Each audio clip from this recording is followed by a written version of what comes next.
as I call them, the three phases: foundation, application, and consolidation. Let me explain. Foundation first. So this phase is your live training session, all right? So you should start with that. So if I put up, say, 5 6 weeks of plan total journey, so this could be my week one, okay, attending a training. And the advantage of this step is it would give you the structure. It would give you the structure, and secondly, you grasp the concepts. Okay, you learn the concepts, in the training. And when it's a structure, so the idea is you get to know what to study, in what order, where should I focus, and what not.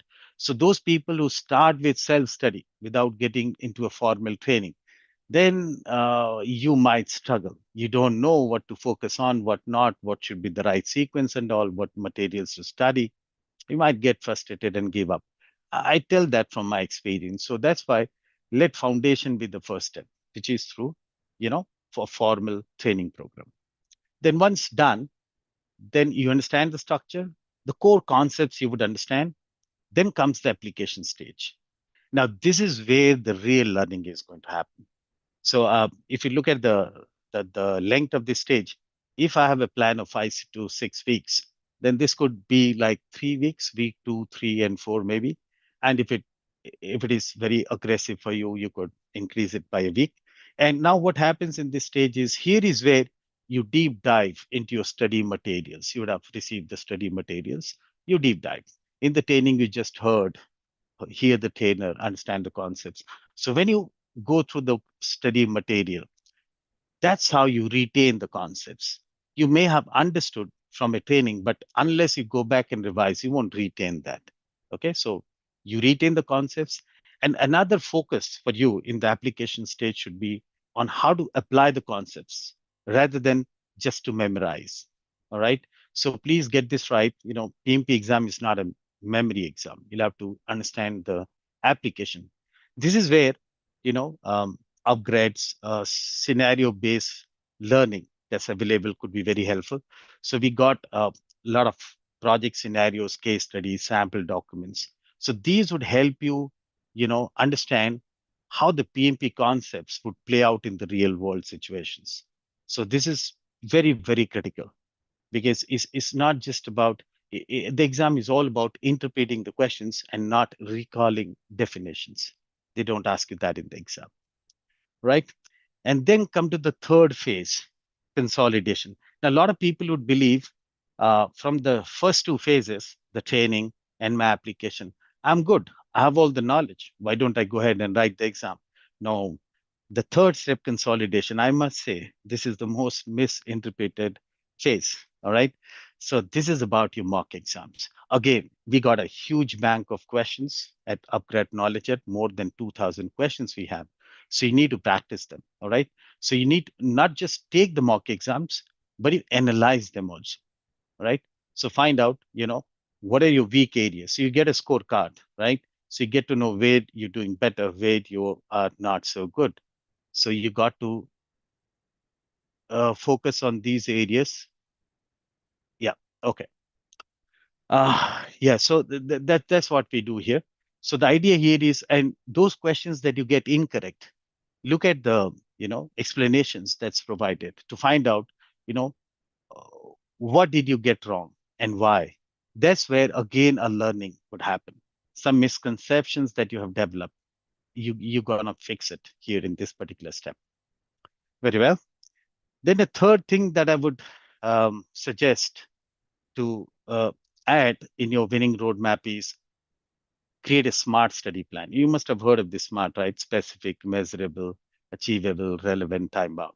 That's a common acronym we use everywhere. But how do I link it to the PMP study plan? Yeah, everything here also it got to be SMART. So when I say specific here to mean you make a plan like you'd say, today I'm going to learn stakeholder engagement, not today I'm going to study PMP. Now that's not smart. So PMP, no, be specific. What's your goal for the day, for the week? Okay, that's what I mean by specific. Measurable. Measurable to mean, set your goals weekly, daily goals and all, and track, So that's how we get to know whether you are on the right path or not. Achievable to mean I mean, don't be over ambitious. Don't say, I'm going to spend 6 hours studying.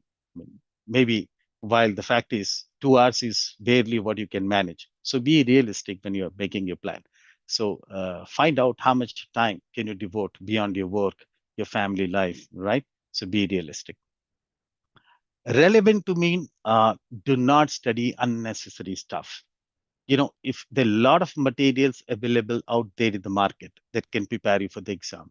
All right. In fact, if you go by PMI's recommendation, they have listed some 11 books you can find on their site, which can be used as a reference for PMP. Well, I don't discourage you to read those books. They're very good books, you can. But if just passing the exam is your goal, it's too much to read, 11 books. So focus. So your trainer would guide you what materials you should be studying, what you should be focusing on. So study what's relevant. Focus on what aligns with the exam. All right. And the last thing, time bound. That is, have milestones, deadlines. So that would create a winning roadmap. So which is one of the aspects. Now, I would get to the second aspect that you need to incorporate in your study plan. Decode the exam secret language. In fact, I would say this is the most important thing. And honestly, having trained so many people, I have trained 10,000 people, by the way, only for PMP. And based on my experience, I can tell you something. If somebody is not able to make it in the PMP exam, you would find most of the cases is not about knowledge. The person had the knowledge, but what is the problem? Interpretation of questions or the wrong mindset. So that's very essential for the exam. Okay, so decoding exam secret language is very helpful. And when it comes to that, there are a lot of such tips and tricks and all that we share during the training. A few I'm going to talk about now. So number one here, understand that PMP is a mindset test. It's not a memory test. It's not. Look, PMP is not asking you to recite processes or principles or inputs, tools. No. Then what is it that they're testing? They're testing how you think like a project manager in a real world situation, right? So please note, every question in the PMP exam is situational. And when I say situational, they don't give you a long one-page story about a project. It's just a few lines, 2, 3 lines, but there'll be a small situation. And every question would be like, what would you do? We don't have questions of the type, what do you know? So there are no definitions, no direct questions in the exam. It's all situation, right? So it's not a memory test. You don't have to go and, you know, just memorize stuff. You have to build that mindset. Okay. Then another thing, recognize question types. So there are a few types of questions in PMP exam. All right. I can't cover the whole list here, but just a few types I'm going to touch upon. Like the first one you find here, what should the PM do next first? There'll be a lot of questions of this type. This is about, is testing your ability to act proactively based on the current stage of the project. That's what is being checked. So the question would be something like, um, you know, some situation given, all right? And then the question would terminate in the last line. It would ask, what would you do next or first? When the question asks that, you must understand it's not asking you for the best answer. It's asking you what's the next immediate step. For example, I'll do one thing, a quick example I'll show you. Just allow me a sec. Yeah, read the first one. I hope this is visible. Can I make it some better? Yes, it is. Yeah. Yeah, just read the first one, everybody. I'm reading out, okay? A change request floated by a stakeholder could increase risk in the project. As per the initial assessment of the project manager, what should the project manager do first? Look at that. When the question says first or next, we got to look at the next best, next step actually. So the key here is, um, so let me tell you a rule we generally teach in the PMP training. So whenever you come across a new issue, or in your risk, or in new change. For all of them, you know what is the first action? Impact assessment is the first action. Everything else would follow. So there'll be options that talk about solving that problem. There'll be an option that says discuss with sponsor. They're not the right answer. The right answer is perform impact assessment. So C in this case would be the first answer. I'm not able to write. So C is the right answer. All right. So initiate a detailed impact assessment. That's what I meant as first, or next action. There'll be a lot of questions that would be of this way. Coming back, another type of question would be, what's the best course of action? That's another kind of question. So here, it's like all the options would be technically correct, but only one of them would be most PMI aligned. You got to figure out. So this is very difficult. Now, there are a lot of things. There's no just some, um, magic stick that I can provide you to make out which is the right one. So there are various good practices. Like when we talk about PMP kind of questions, the PMP mindset is emphasizes on collaboration, communication, ethics, value delivery. So options that align towards these would generally be the best answer. Okay, that's another kind of question. A third type of question, let's see, what would you do now versus what could you have done to prevent it? So here, this kind of question, see, is checking your ability to distinguish between reactive versus preventive actions, right? So if a question of the make a now kind of question means, what's the immediate resolution? That's what they're looking for. Here, options that talk about preventing its recurrence, they're not the right answer, right? On the contrary, questions of the make have done kind of question. So here they're looking for preventive planning. Yeah, so these are the types of questions. There are various other types also. That's something you should learn. Then the third thing, identify the context, agile or it's a non-agile environment. So you must be aware already PMP exam has a lot of questions on agile. Now you got to first make out whether the question is on agile make or not on an agile make, because the answer will immensely vary depending on that. And if you wonder, how do I make out whether it is an agile question or in the predictive context? That's very easy to make out.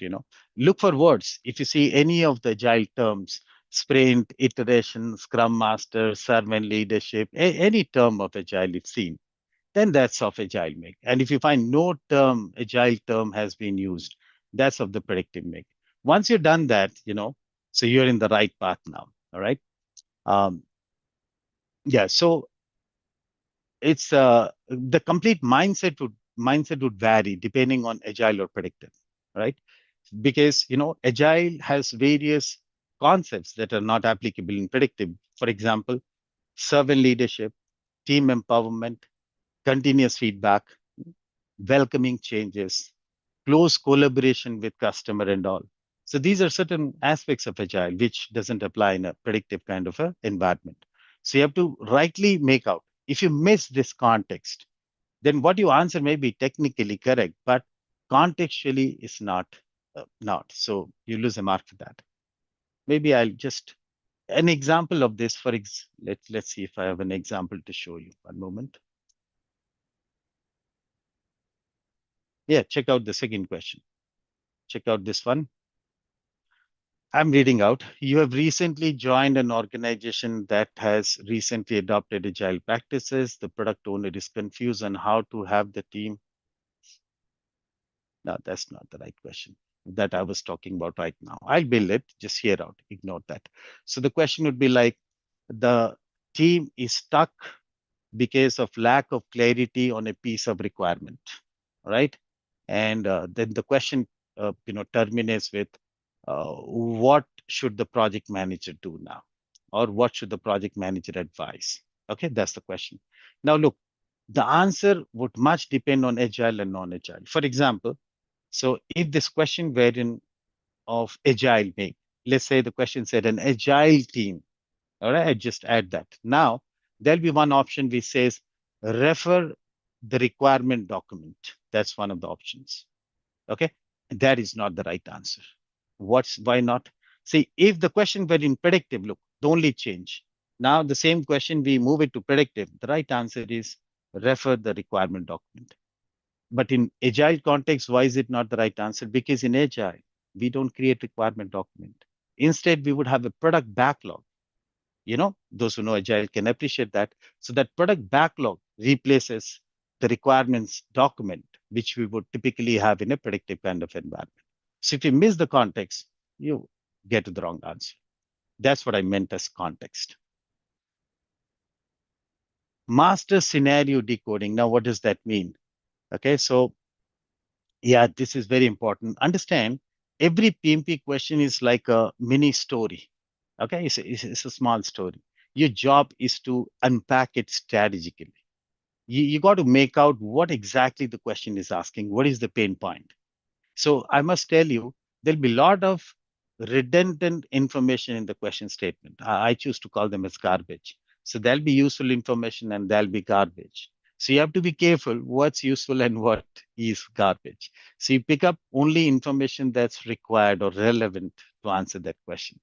Yeah, so finding that pain point is so very important, right? So you got to find out what's gone wrong. Is it a scope issue, or is it a communication breakdown, or a risk? So once you could make out the pain point of the question, then you most likely are going to land up on the right answer. Then you could apply simply your, PMI mindset to reach out to the answer. That's what I meant as scenario decoding. Eliminate wrong choices tactically. So it's a very common thing that in every question, couple of options would be easily you can eliminate. They would be irrelevant, not in line with the question, or there'll be something technically incorrect about them, which is quite easy to make out. Generally, we struggle with a couple of options which are pretty close and good, which is where you have to figure out, the best answer. So apply elimination, very, very important. By that, you increase the chances of, answering it correctly. And the last thing I got to tell you to practice this exam secret language is use our question banks. So a lot of questions. So the more you take, you develop that exam intuition you're going to be developing, which is what is needed. So that was all about decode the exam secret language. Now, before I go to the third aspect, I think I'll pause and see if there's a question. Okay, so quickly check. Somebody asked, could you suggest a good source for mock exams? Mm-hmm. Oh, you already said apart from upgrade once. I would have said our mock exams are really excellent. But if you want something beyond that, I would suggest this one, PMI Study Hall. Maybe I'll write in the chat. PMI Study Hall, you may consider. There are many, many, but if you Yeah. ask me the best, I would say this one. Check out PMI Study Hall. That's it. So this is Thank you for that. PMI's mock exam. Yeah, Thanks for that, Debashish. And right. Ashwini, right, who asked this question. Thank you for asking, and for everyone else who has reached out with that. Yes, for from Knowledge Hut, you do have some resources which we make available freely, even on our website. You'll find that, but we have much more value packed into the program, and we have um, a special colleague of mine who's going to be coming on soon after Debashish finishes, who's going to help you with more on that, Ashwini. We will unpack many layers of that because that is going to be the key focus for today. All right. So we'll uh, thank you for taking that pause. Debashish, back to you. Yeah, I'll just take one last question before I move on. Sure. The question is from Rama. May I ask you the pass percentage for PMP exam, please? Okay, just to understand. Okay, any notes? There are two questions. I'll take up both. Coming to the pass mark. Okay, don't bother. PMI doesn't disclose it. So it's based on psychometric analysis. All right. So the exam point of difficulty keeps varying depending on how people are lately doing in the exam. So it's like this. You know what is the passing percentage as published by PMI? 67% people pass the exam in the first attempt. That's the PMI's global number.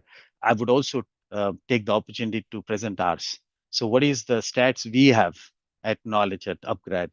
You know, it's been 90% plus people cleared in the first attempt. Okay, that's the kind of stats we have. Anyways, coming back. So it's like this. They have to fail 37 out of 100. All right. So wherever the cutoff is. Okay, so that's psychometric analysis. But having said that, that's why there's no such number published by PMI, whether it is 70 or 60, they don't. But since you asked, I'll tell my best guess. I repeat, that's my best guess. Okay, not official number. I would say it should be somewhere around 65%. So I would say if you are able to answer 65% questions correctly, most likely you should pass the exam, right? One last thing, any notes to understand the agile? Okay, for agile, there are so many sources. A couple of things I would say here. One would be Scrum, the Scrum guide. So I must tell you, you might already be aware, agile is a blanket term used for several methods or frameworks or practices. Scrum, XP, Kanban, Scrum Band. There are many DSDM and others. So if you look at the content of the agile content of PMP exam, is more aligned to Scrum. Okay, so you should know the Scrum. So Scrum guide, I would strongly recommend, which is a very brief one, and there'll be a lot of questions. I would recommend another one. I'm putting it in the chat. PMI um, Agile Guide. So PMI has got a Agile Guide, which is again a brief one, around 82 pages. So these are a couple of things that I would suggest for Agile study. Of course, our course material would cover that. If you want something beyond, these are two good sources. Very well. I'll come back and take up the remaining. So another aspect is the timing. So if you ask me, is the time relaxed in PMP exam? I would say not really. Not really.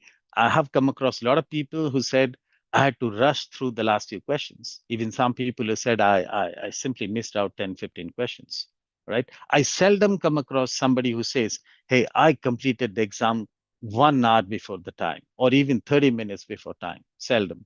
And the reason being, the questions are tricky. You got to read them 2 times, maybe 3 times also. It's very tricky, confusing and all. You got to read them in between the lines. That's why the time is stringent, and you got to build this skill as well, other than interpreting questions. And the format of the exam, you might be aware, there are a total of 180 questions in the exam. All are objective, of course, and you have 230 minutes. So 180 questions and 230 minutes. So which comes down to 1.25 minutes per question, right? Or in seconds, it's like roughly around 76 seconds per question you have. And during the exam, they do provide you with 2 breaks. All right. So the breaks are so planned. You take up 60 questions. After 60 questions are done, there'll be a break one of 10 minutes. And then you come back and do another block of 60 questions. There'll be another break two. You come back and do the remaining 60. So that's how the breaks are positioned, after every 60 questions. So you got to do a time check. So what works is, this can be set as a target, 75 minutes. So you do your time check this way. Each block of 60 questions you should be completing in, about this 675 minutes. That's the kind of time you have. And very important is don't get stuck on a single question. So this is something that a mistake that many people commit, flag and move on. So please remember, in the exam, we have the option to park a question. They have that option marked for review. Check that. Later, you can come back and, revisit the question if time permits. So if you read the question, then, and you have made out some answer, you're not sure though, answer that. Don't leave it blank. You may not have the time to come back. So answer it and check that mark for review. So the idea is, please understand, there's no point to wrestle with a single question for 3 minutes. No point. It's not worth it, right? So, and also, you know what?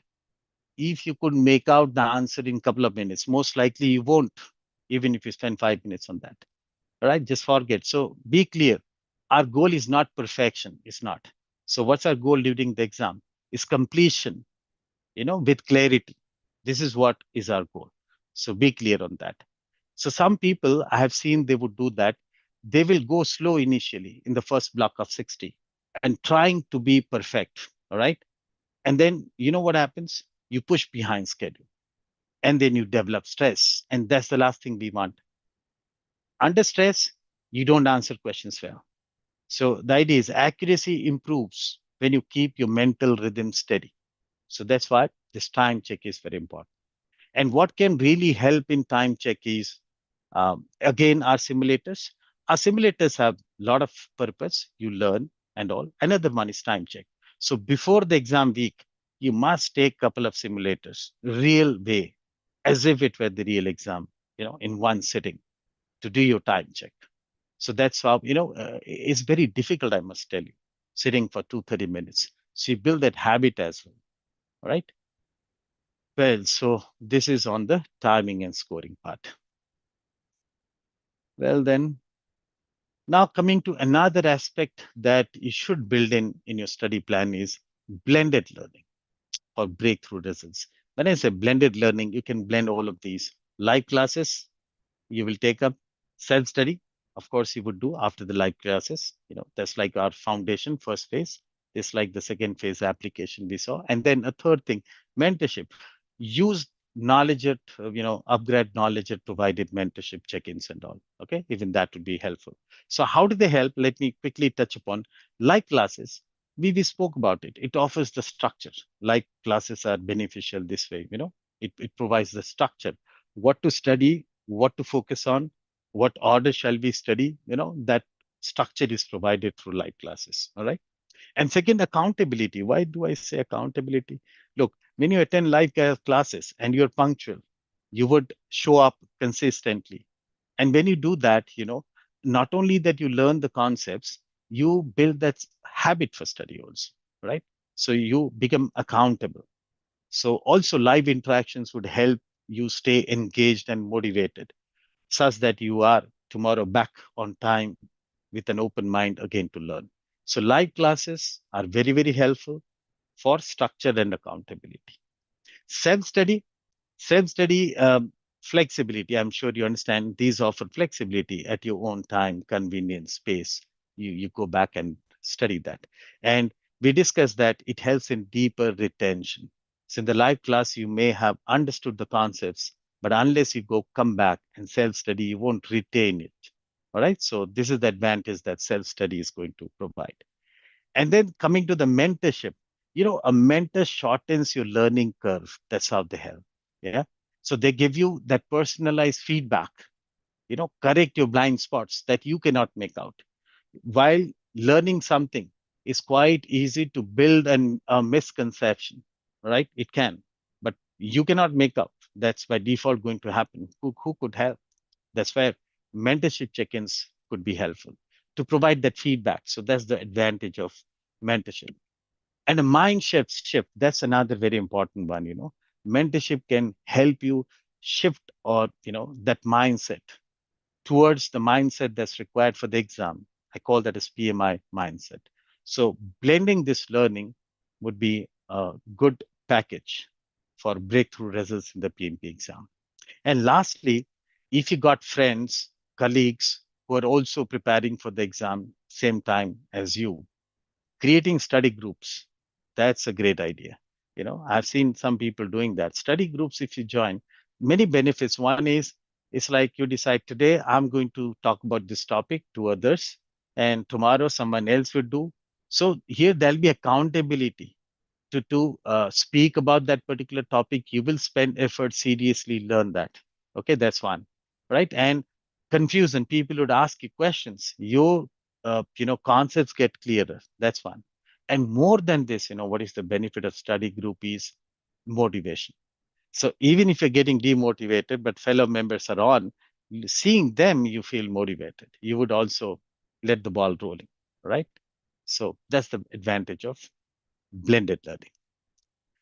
Now I bring you to the last aspect of your study plan. In fact, although I included this, this is not about clearing the PMP exam. This starts after you clear the PMP exam, right after that.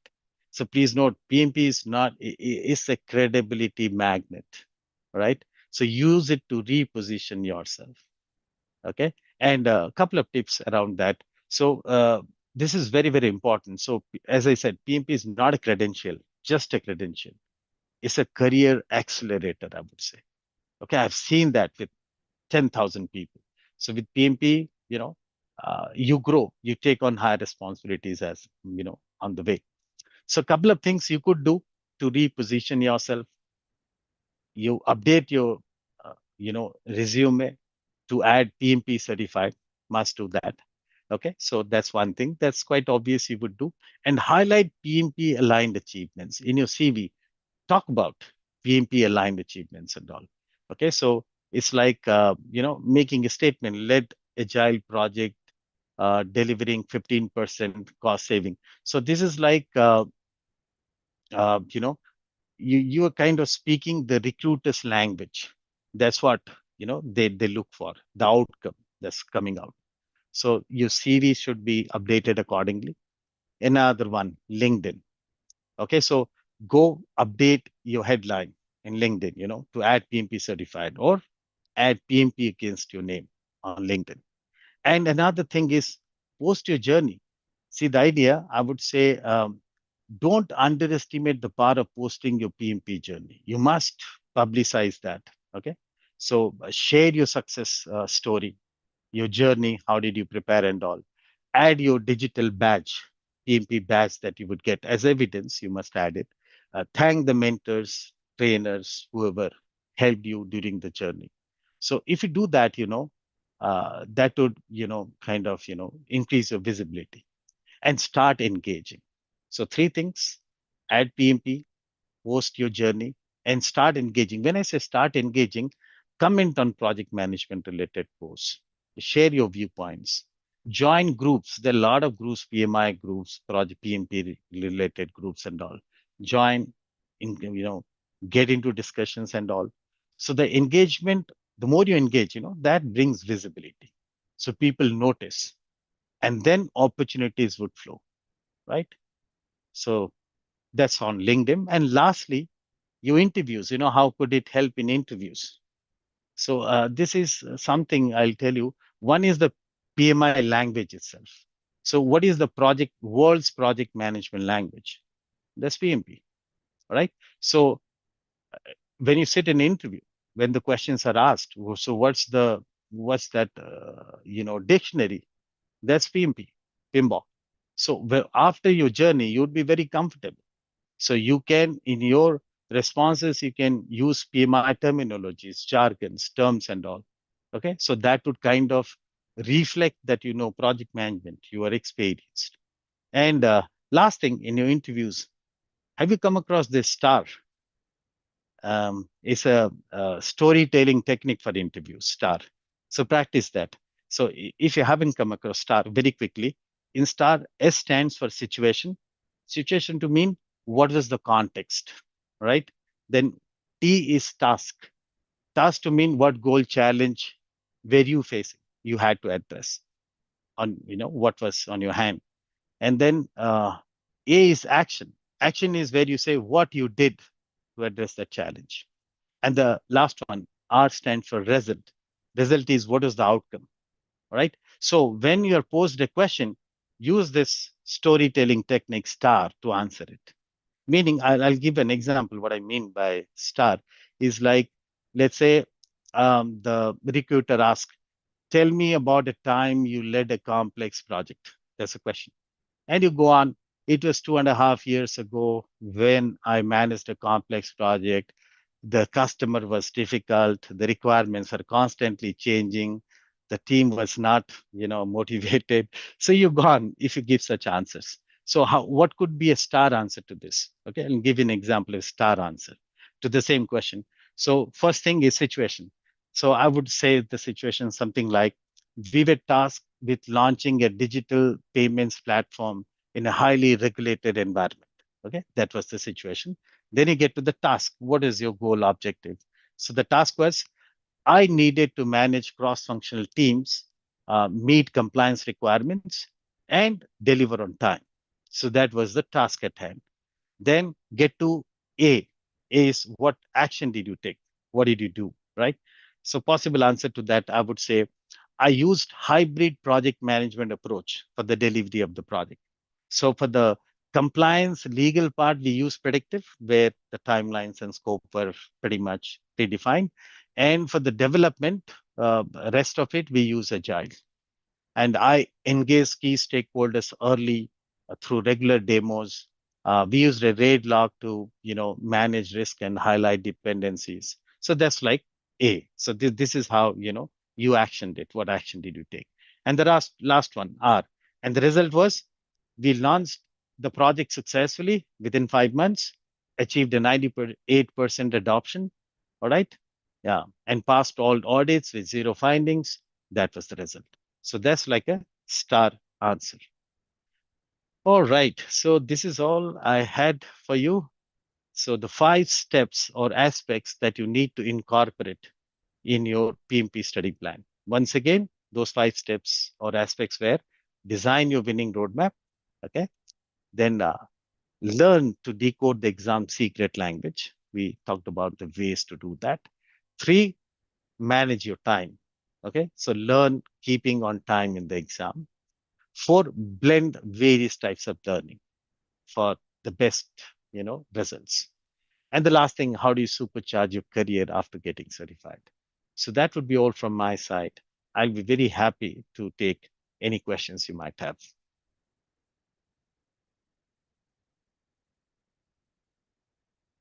I just check chat if I'm missing something. Christabel, you could help me with that. Uh, okay. Certainly, Debashish. Thank you so much for dropping those value bombs. And yes, on the chat, we do have some questions. Amandeep asks, is there any negative marking in PMP? Answer is no. That's one good thing about PMP exam. So you must answer every question. Yes, no. Then I'm There's a question. reading. Yeah, go ahead, Christabel. Yes, there's a question from Nikki. She says, why are so many companies as of late confusing PMP and CSM? Which one is more valuable? My say, they're not to be compared. They are not to be compared. CSM is a certificate that you need to be working as a Scrum Master, lead a team, the Scrum way, Agile way, right? But PMP is CSM a project management guidance? No. You ask me which are the project management certifications that we have in the globe, popular ones. There are just 2 of them. One we talked about PMP, another one is Prince2, is coming from the UK government, PeopleCert. Okay, so now PeopleCert, earlier from UK government. So Prince2 and PMP are the most popular certifications when we say project management. Not CSM is not a project management certification. Then you would say, why not SAFe or any other? There are a bunch of agile certifications again. So CSM is one of the agile certifications, but it's not a replacement of PMP, not at all, right? And in fact, I mean, CSM is good. I don't say don't go for it. If you're using Agile, you got to be working as a Scrum Master. Good to go for that certification. All right. But PMP is not a replacement for that. So there's no confusion. Those recruiters who want project managers, they look for PMP or some other Prince2 if they are using the Prince2 ways of working. Right. Okay. Which one is more valuable in today's market? I think the same question, right? I told you. The Mm, both have value, but it's all about where do you want to land up? You want to be a Scrum Master? Fine. Don't go for PMP. Go for CSM. mm. If you want to be a project manager, then you have the options of PMP. And as I said, Prince2 as well, if that's the guidance being followed in the organization you want to land up in. Right. Sachin asks a very pertinent question. What's the most effective way to balance PMP prep with my current job responsibilities? Do you recommend self study, formal training, or a hybrid approach? Okay. Well, Sachin, that's not your problem. That's everyone's problem. Because who does PMP? College graduates do not go, or students do not go for PMP.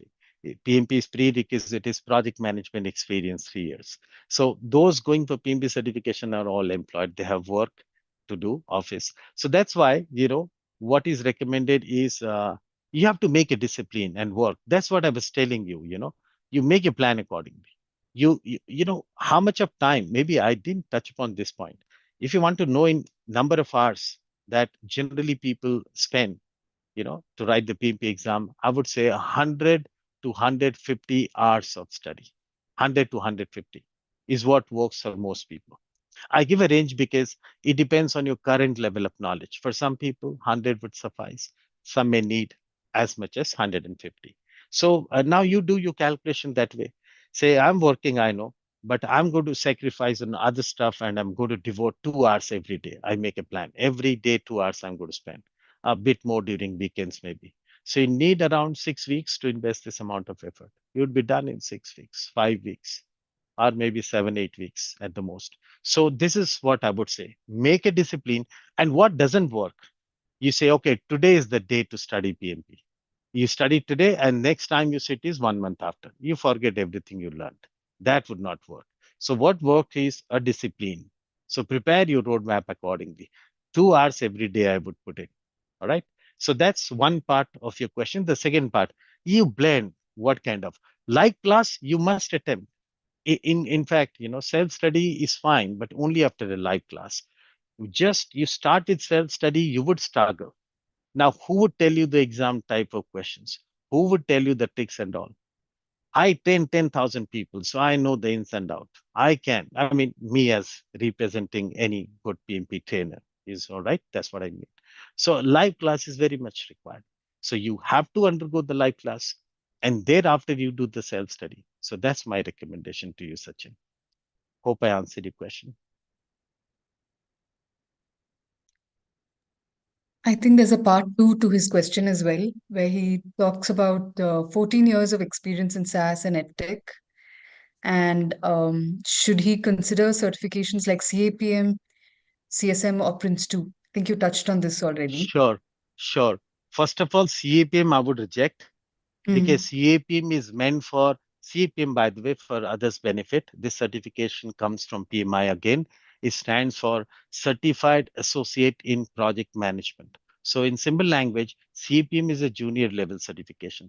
PMI has introduced this for those who do not have the 3 years of project management experience to go for PMP. So, the fact that you have 14 years of experience, I would not recommend you to CAPM. So, that's ruled out. We can talk about then PMP. In fact, you can think of PMP. And Prince2, if you next I'll talk about Prince2, if the company uses Prince2 as the method, there are certain organizations, especially if you're catering to companies or markets in Europe, UK, there, these areas, Europe is where Prince2 has seen relatively more recognition. So if a company is actually using Prince2 as their method, all right, then they would demand the project manager to know that. So that is why whether PMP or Prince2, you can decide basis the target organization or the target, area where you're going to be based out of. That's between PMP and Prince2. But CAPM, I told you why to rule out. Better go for PMP, which is a more high level certification. And CSM, I've already answered. You want to work as a Scrum Master? Fine. Then go for CSM. See, if CSM is not bad, CSM is easily earned as well, but that's for Scrum Master. I hope I answered the question. If there's a follow-up, let me know. yeah, I think just to Nikki's point, so her thing is in the job posting, the companies seem to have put it out as CSM or PMP, which is strange, is what she seems to be pointing out.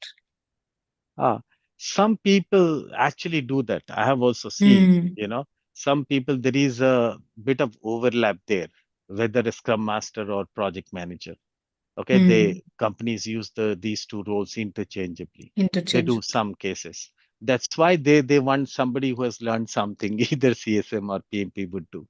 But if a company is looking for a serious project manager, they would most likely say PMP is what they want. Okay. Right. I guess that's also kind of reflective of where the company may be at in terms of their ways of working, isn't it? Even that, true. Even that. Yeah. Awesome. One question from Amandeep. In India, which certification is more suitable, PMP or Prince2? I'll take that. If you go by numbers, Amandeep, PMP would far outweigh Prince2 in India. All right, it would.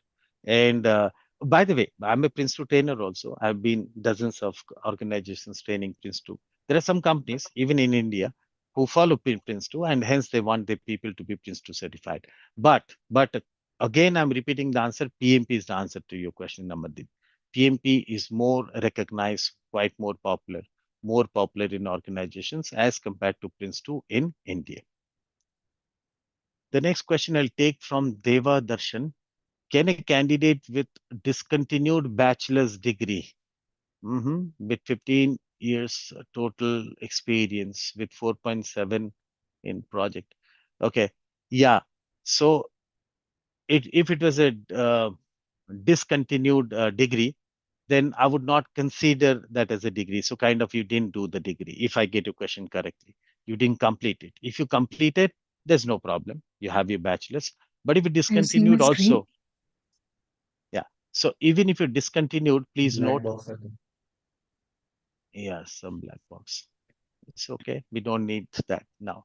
Yeah. So coming back, um, even if you don't have a bachelor's degree, please note, you can go for PMP exam certification, but the prerequisite varies. So those who have a bachelor's degree need 3 years of project management experience. If you don't have a bachelor's degree, then it increases to 5 years. And if I read your question, I think 4.7 years you mentioned. See, almost there. Another few months, you should be good to go for PMP, right? What after PMP? Somebody asked. Wonderful. So I'm a program management trainer. You're most welcome. Even portfolio management. Well, so this is the learning path, I would say. Project, then project managers. Although this is not the only career path, but one of the very common career path is program management. So project managers mature in become program management. There are program management certifications, and then we have portfolio management also. So that would be the career path. Somebody asked, what is the validity of PMP certificate? Exactly 3 years from the day you earn it, right? Does product management help? You mean help in PMP certification or generally product management in the industry? How much is it recognized? I don't know what exactly was the question. After PMP. That's a different domain. It's good. Product management is gaining a lot of popularity this way. So organizations focus towards product management has lately increased in the recent years. So doing something in product management is definitely a good idea. You can think about it, all right? So product management doesn't you take you to the next level as such, like a program management takes you, but that's an add-on skill which would somehow help. Okay, if you're into product, if the company you work for is into product management, the role you get into is product development, enhancement, and all, then product management is a good thing to think about. After 3 years, how PMP certification will renew? Okay, one good thing about PMP certification is you never have to rewrite the exam. It takes two things to renew the certification. One, earn 60 PDUs. PDU stands for Professional Development Unit. All right. So that is, they call it as continuing certification requirement. Now, in the limited time, I won't get into the details of how to earn PDU, but very quickly, attending conference, you get PDU. You join, you know what, you attend such webinar, we are going to give you Yes, in PDU. So fact, they will receive yeah, PDU for this one you also. will receive. So you don't have to pay money for PDUs. You, after you get certified, I'll tell you, you would by default be a member of PMI. There are a lot of recorded webinars, short webinars on a wide range of topics. Just run through them, you get PDUs. So PDUs is free. You got to be little, active. That's it. And second thing, 150 US dollars. PMI needs some money to maintain. So 150 USD and 60 PDUs is all it takes to get your certificate renewed for another 3 years. I got certified in the year 2006, and ever since I'm doing every 3 years, $150 and 60 PDUs. I'm a PMP in good standing. I never have to rewrite the exam. No matter PMP exam changes, PMBOK changes, whatever happens, you never rewrite. I hope I answered the question. We have a couple of Yes. minutes left. Any more? Yeah. Debashish, thank you so much for that. You've touched on so many very, very key areas, and we've had a wonderful audience. Thank you so much for all your questions. And I want to bring in my colleague Sai, who is the head of PMP advisory department. And Sai, I have one question for you, really. Now, over the years, you've advised many, many mid-career professionals who are interested in pursuing PMP, really taking their careers to the next level, and particularly super indexing on project management. Now, based on your experience, what proportion of these professionals do you see as typically going on to successfully pass the PMP exam? Well, thank you so much, Chris. This was the question which most of our learners even have that. Uh, with my experience of having said that, I spoke to 1,500 plus learners in my last 3 years of professional career, especially guiding learners for programs like PMP and Prince2. I would confidently vouch for one thing. There is one important study plan that learners will have to go through in structured format to make sure that they are well prepared for PMP. I mean, there is a floating thought process across that the learners also can go ahead and have videos seen at Udemy and courses like YouTube. There are multiple platforms which offers project management tutorials, and but that lacks a study plan, that lacks right simulations to make sure that they're ready for the PMP examination. Maybe that's the differentiator for people who are ready to have, having said that, ready to have and go ahead and pass the examination versus not.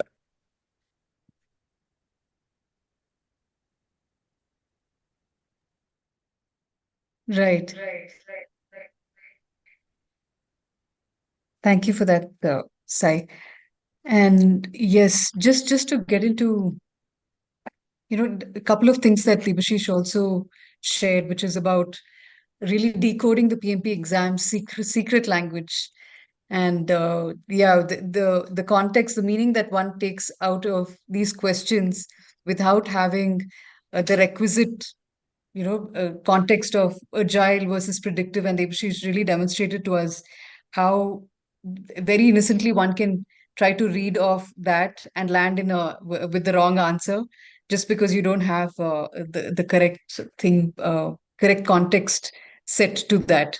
So a couple of those points which Debashish really shared is something that you can keep thinking about and really taking with you into this, which I think comes only with that level of seeping yourself into the practice and the mocks, the couple of scenario based questions, so many things to really, really go into with that. All right, Sai, over to you. I think we have a very interesting slide up over here. Thank you, Chris. And yes, as you rightly said, that's the only differentiator that we come across is a learner who's precisely structured at a study plan versus not is the clear differentiator. And I think the slide talks about it a lot. Yeah, this is a path for guaranteed PMP success. Any aspirant, any aspiring project manager will have to go through a journey of training first, should understand the entire curriculum, that what a project manager is supposed to do, different curriculums involved about risk management, resource optimization, resource utilization, and that starts from the learning phase. So basically, once somebody goes through the learning path, and that is when the study plan follows. Once you complete your entire 36 of learning from PMI, and I mean, the trainers go through the entire curriculum, and that is when, once the training is completed, follows by study plan, and then the study plan that we're discussing about, which has mocks, simulations, which make sure that each and every aspiring project manager is ready for having a simulation of the project management examination. And one has to go through this journey. Without this journey, I can vouch that it becomes really difficult for somebody to be precisely good at passing PMP in their very first attempt, considering the complexity of the examination. As rightly Mr. Debashish said at the start of this session, that PMP is a tougher examination and it requires a psychometric and as well as it's a scenario-based examination. unlike other certifications that we have like Scrum, right? So one has to go through this cycle of steps to make sure that they are precisely ready to give that examination in the very first attempt and make sure that they pass it.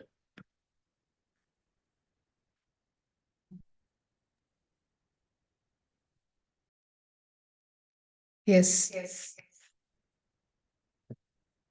Yeah, another thing which really stuck with me from what Debashish covered was use question banks to develop exam intuition, right? Because then it becomes second nature. You'll know what to kind of expect rather than being taken by surprise.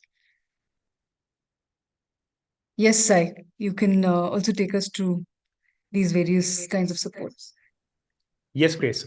So to all the learners who, or to all the aspiring project managers who have been in this session, this is what I wanted to introduce. This is the specific knowledge at Upgrade Advantage. It starts with question banks, examination and free mock simulators, and a mentor-led study plan that's crafted and curated for all the aspiring project managers. So yes, let's deep dive into a bit about mocks and simulations. Aspiring project managers, as we discussed about, the first step being training. As sometime before we discussed about something called PDUs, which is clearly, craftedly explained by Mr. Debashish, stating that PDU is a professional development unit. Indeed, you will be also getting PDU certificate for attending this webinar as well. So it is a mandate that one has to go through 36 PDUs, which is 36 contact hours and earn 36 professional development units to entirely cover the project management curriculum, get into the shoes of a project manager and understand what a real life project manager is supposed to do, what and what not. That is something that you'll clearly have an understanding. Post that actually starts the real life scenario, which is mocks and examinations. Because as we discussed the complexity about PMP examination, just elaborating a bit, we need to be well aware that this examination is as tougher as NEET that we also have. So precisely, we need to work on accuracy. As we have discussed about in the previous slides, for one question, we precisely get 76 seconds. That means we'll have to go through the question, we'll have to understand the question, and then precisely think which option will have a higher accuracy to the answer, and then precisely select it. So this 76-second time frame and then the process of understanding a question to finalizing an answer is a process that somebody will have to be very fast at doing it. And this comes with immense practice and self-study alongside with a mentor-led study plan and training at place. So that is the greatest knowledge at Upgrade advantage that learners can expect with us, that you will get a mentor-led study plan and an examination simulator, which is just a replica of PMP. So you will have 5 mock examinations and simulations given to you. So this mock examinations and simulations will help you to get an understanding that how a PMI examination looks like. And precisely once you become an expert and complete all of these mocks and simulations, I don't think you'll face any complexity in terms of attending the real PMP examination. So that's how the learning curve any aspiring project manager will have to go through. And yes, talking about the advantage, as I've already told you, covered about the learning phase and then mock and simulation and mentor-led study plan. Post that, you also can expect, before going ahead and giving the examination to PMI, there is something called application that you'll have to fill with PMI and get it approved, showcasing the experience that we have. So even that application assistance, doubts assistance is something that you can expect with us. So once you attend the 36 hours of learning, so you can also get the recording in the learning management system that you'll have. And precisely, you can go back, have a refresher at any particular topic that you would want to have a refresher with. So this is clearly a differentiator, a well-structured study plan which gives us a higher edge of clearing the PMP examination in the very first attempt. Is there any doubts or specific concerns that Mr. Debashish or me can go ahead and guide you with? Yes, there is a question from Mr. Amit. The question is, how do we accumulate PDU points to present it to PMI? And does it happen automatically through email address? So Amit, so you precisely get PDUs once you complete a training. As we rightly discussed, even you attending this webinar will give you a PDU certificate from our end. So it's basically the number of hours versus the PDUs that you get. So if you attend the PMP training PMP training with us for 36 hours, you would be getting 36 PDU certificate that gets released from our entry. So that's how you earn PDUs. So yes, in continuation to Knowledge Hut's advantage and the edge where you can pass the examination of PMP in the very first attempt, there is one more differentiator that I would want to bring to all of your notice. That is PMP Pro variant that we have. I would recommend each one of you just to go to the slide once to have a clear understanding of what offerings are there in Pro, which precisely I would focus on 3, which stands out and makes your chance by 200% to clear the examination. So we have discussed quite some time about mocks and simulations, right? So you would be getting 5 simulations featuring 180 questions, which is just a replica of PMI examination, all the 5 simulation exams. And once you complete all the 5 simulation exams, that's a clear differentiator. Somebody who is able to clear the simulations and get a passing score in the simulations, consider that you can pass PMP examination based out of all the learners' experience that we have from the past 10 years that we have been in this industry. And also, yes, talking about the other Pro variants that we have, mocks and simulations are done, and then you have regular doubt solving sessions. And post that, there is one more offering that I would want to help you understand. That is 180 days Grand Pass. So basically,